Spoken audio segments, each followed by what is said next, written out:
The young sister ran through the silent city while the prophet waited for her to arrive. The old man knew she would come. He'd seen her already, hidden by the shadow of an old staircase, eyes fixed on the door. He tried not to get distracted by the creatures in his vision. Thousands of them, maybe millions, all crammed within glass walls. The youngest sat at the center of the glass prison. It was taller than the tallest mountain.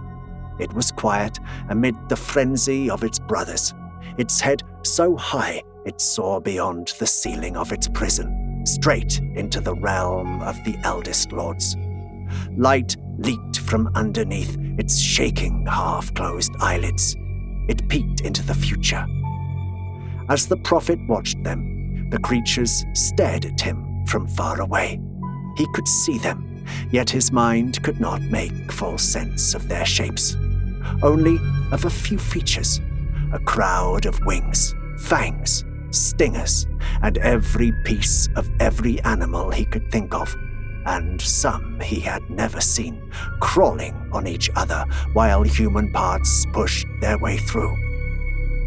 The tall one, its eyes closed, hummed over and over. "We are so close. It won't be long."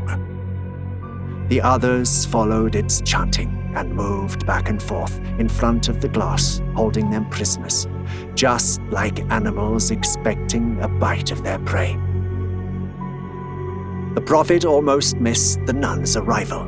She ran up the stairs, hesitating as she put one foot on the first step. Unseen, the prophet followed.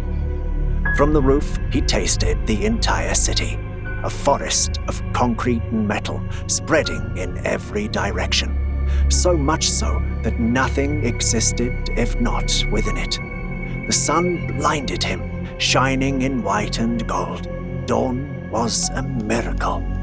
He stood still, in awe of the most magnificent city, and he almost forgot he had followed someone. But there she was, the young sister standing close to the balustrade, her arms raised to the sky, her shape dark against the sunlight.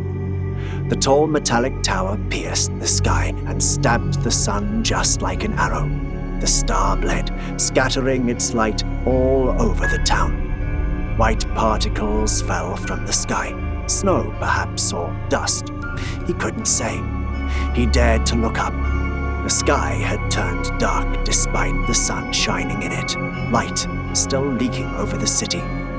In the cold air, no sound but the wind. Nothing else made a noise.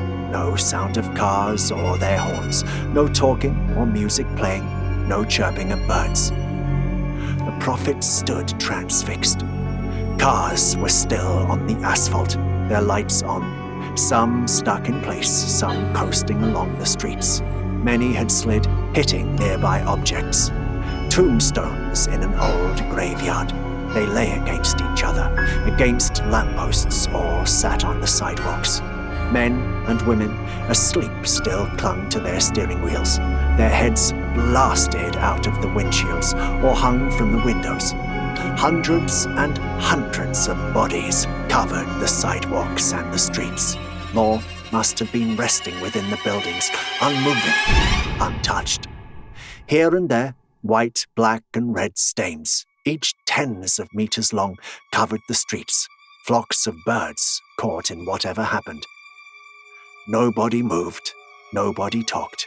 Everyone rested in this cemetery, testament of a dark miracle.